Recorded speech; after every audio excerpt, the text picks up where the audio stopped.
नमस्कार बहनों और भाइयों, आपका अंग्रेजी की ज्ञान सागर यात्रा में स्वागत है।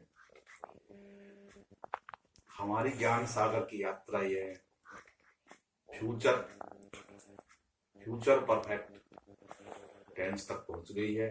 उसकी हमने पहचान बता दी और अफर्मेटिव सेंटेंस बता दिया कैसे बनते हैं। अब नेगेटिव और इंटरोगेटिव सेंटेंसेस कैसे बनते हैं उसको आप देखेंगे और समझेंगे कि उनमें क्या जो है तरीके से बनाया जाता है और फॉर्मूला क्या बनता है। और देखिए, मेन बात, आप इस वीडियो को ध्यान से देखा करें और अभ्यास भी करा करें और मेरे चैनल को सब्सक्राइब करें, लाइक करें और आप देखिएगा वीडियो। देखिए, फ्यूचर परफेक्ट टेंस के जो है नेगेटिव और इंटेरोगेटिव सेंटेंसेस को बनाने के लिए ये फॉर्मूला होते हैं, जिसमें एक सुविधा के अनुसार सब कैसे जो है कौन कौन सा पहले क्या आता है वो लिख देते हैं। तो ये फॉर्मूला बना लिया तो सब्जेक्ट सबसे पहले लिखते हैं, फिर सेल और विल का प्रयोग करते हैं। उसके बाद में यहाँ पे नेगेटिव सेंटेंसों में नोट लगाते हैं, बाद में हैव आता है, यानी कि सेल और हैव के बीच में नोट लगा देते हैं। वर्ब की थर्ड फॉर्म होती है और ऑब्जेक्ट होता है। इस तरीके से हम सेंटेंसों का सिस्टेमेटिकली लिखते हैं। तो ये सुविधा के बच्चों की सुविधा के लिए इसको एक फॉर्मूला का रूप दे दिया गया है। तो ये जो है इस तरीके से, फिर कंफ्यूज होने की जरूरत नहीं है। पहले भी मैंने बताया था कि आई और वी के साथ में ही सेल का प्रयोग होता है। और वैसे मॉडर्न अंग्रेजी में यहाँ भी विल का ही होता है, लेकिन भारत में क्या है कि हर चीज को नाप तोल के पुराने ढर्रे से ही चलता आ रहा है, तो बच्चों के दिमाग में फितूर रहता है। ये एग्जामिनेशन के पॉइंट ऑफ व्यू से आपको ये लिखना है, क्योंकि क्या पता पेपर सेटर ने किस प्रकार से तय करा, उन्होंने तो सेल ही लेकर चल रहे होंगे। तो हमको सेल ही लिखना है एग्जाम में। यूज ऑफ विल, विल का प्रयोग कहाँ होता है? आई और वी को छोड़ के जितने भी सब्जेक्ट हैं इस परफेक्ट टेंस में, फ्यूचर परफेक्ट टेंस में, उस सब में विल का प्रयोग होगा यहाँ पे, और वर्ब की थर्ड फॉर्म होगी। तो ये जो है सावधानी आपको बरतनी है। अब देखिए सेंटेंस कैसे बनेंगे नेगेटिव फ्यूचर परफेक्ट टेंस में। मंत्री महोदय सभा का सभापतित्व नहीं कर चुके होंगे। तो देखो, देखने में बड़ा सेंटेंस लग रहा है, लेकिन ये बहुत आसानी से बन जाएगा। अब इसमें क्या है, सब्जेक्ट क्या है? मंत्री महोदय। तो मंत्री महोदय को कैसे लिखेंगे? दी मिनिस्टर, क्योंकि मिनिस्टर थर्ड पर्सन है, आई वी नहीं है, तो यहां पे विल आएगा। Will not have presided preside over the meeting. तो ये जो है नेतृत्व, सभापतित्व को क्या है? प्रेसाइडेड। तो प्रेसाइडिंग ऑफिसर बोलते हैं ना, ऐसे तो प्रेसाइडेड ओवर द मीटिंग। अगला, इस रविवार तक मेरे पिताजी दिल्ली नहीं पहुंच चुके होंगे। तो क्या है इसमें सब्जेक्ट? क्या? My father. तो my father will not have reached Delhi by the Sunday. अब जैसे यहाँ पे ये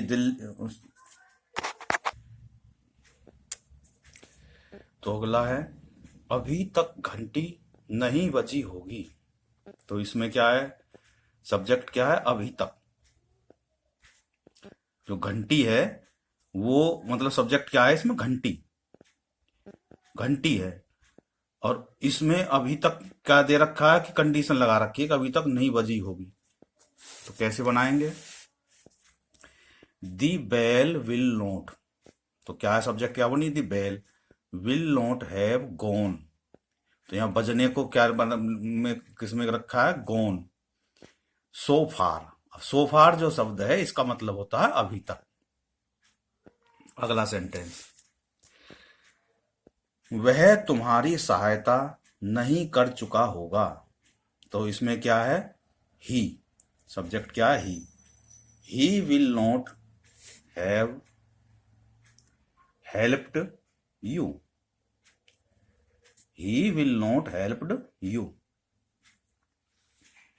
आगे, तूफान आने से पहले हम घर नहीं पहुंच चुके होंगे।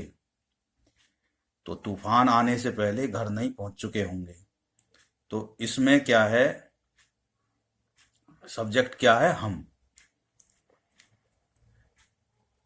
वी सेल नॉट, तो आई और वी के साथ बताया था सेल लगता है, तो we shall not have reached home before the storm blows. तो तूफान आने से पहले जो है हम घर नहीं पहुंच चुके होंगे, तो ये बड़ा आसानी से बन गया। आप उस कारखाने में नौकरी नहीं कर चुके होंगे। तो सब्जेक्ट क्या है इसमें, you will not have served in that factory. अगला है, वह 1 घंटे के अंदर वापस नहीं आ चुकी होगी। अब यहाँ पे चुकी होगी है तो इसका मतलब कोई वो फीमेल है, लड़की है, तो यहाँ पे क्या होगा, सी का प्रयोग होगा। She will not have returned, वापस आने को बोलते हैं return, third form, within 1 hour. तो इस प्रकार से आपने देखे कि बड़े आसानी से सिस्टम के जो हमने फॉर्मूला बनाया था, पहले सब्जेक्ट, फिर है सेल और विल, और उनके बाद में जो है नोट लगाएंगे, फिर हैव आएगा, तो उसके बाद वर्ब की थर्ड फॉर्म, फिर ऑब्जेक्ट। तो ऐसे आसानी से बन गए। अगला है इंटेरोगेटिव सेंटेंसेस के लिए। इंटेरोगेटिव सेंटेंसेस में क्या, सेल और विल आगे आ जाएगा, और सब्जेक्ट जो है के बाद में हैव आएगा, और फिर वर्ब की थर्ड फॉर्म, फिर ऑब्जेक्ट। अगर यह इसमें नेगेटिव भी और डब्ल्यू एच भी आ जाते हैं तो उनके लिए अलग से तरीका है। उसमें क्या, डब्ल्यू एच पहले आ जाएंगे, फिर सेल भी लाएगा, फिर सब्जेक्ट, फिर नोट, फिर हैव, फिर वर्ब की थर्ड फॉर्म, फिर ऑब्जेक्ट। तो देखिए फटाफट लेते हैं एग्जाम्पल। क्या हम युद्ध जीत चुके होंगे? क्या हम युद्ध जीत चुके होंगे? तो इसमें क्या है, सेल पहले आएगा क्योंकि वी है, वी के बाद में सेल आएगा, हैव वोन दी बैटल। अगला है, क्या आप तब तक नौकरी प्राप्त कर चुके होंगे? तो इसमें क्या है, सब्जेक्ट यू है, यू के साथ में विल आएगा, तो विल पहले आएगा, will have found an employment by then. अगला है, क्या वह 2027 की विश्व सुंदरी बन चुकी होगी? तो इसमें सब्जेक्ट क्या है, सी, तो पहले लग आएगा will see have become, third form, beauty queen. Beauty queen 2027। तो इसमें क्या है कि वो एक एक शब्द बना लिया, ब्यूटी क्वीन 2027। अब और लिखते कि भाई बाय 2027, तो वो भी ठीक है, लेकिन इसमें आसानी से ऐसे भी बना सकते हैं। आगे है, क्या वह मनोज को शतरंज की बाजी हरा नहीं चुका होगा? तो इसमें क्या है, दोनों आ रहे हैं कि इंटेरोगेटिव भी नेगेटिव भी है। तो मैंने बताया था कि सब्जेक्ट के बाद में नोट आ जाएगा इसमें। Will he not have defeated Manoj in a game of chess. आगे है, क्या हमारे नेता हमारी हालात सुधारने के बारे में नहीं सोच चुके होंगे? अब यहां पे लगा देंगे रहे होंगे, तो ये क्या बन जाएगा, कंटिन्यूअस टेंस बन जाएगा, फ्यूचर कंटिन्यूअस।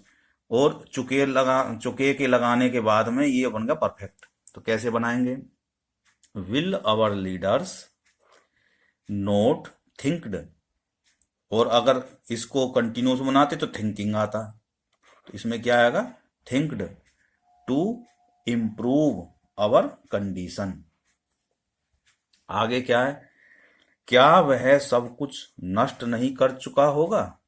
तो यहां पे क्या, will he not have, will he पहले सब्जेक्ट के से पहले विल आ गया, will he not have destroyed everything.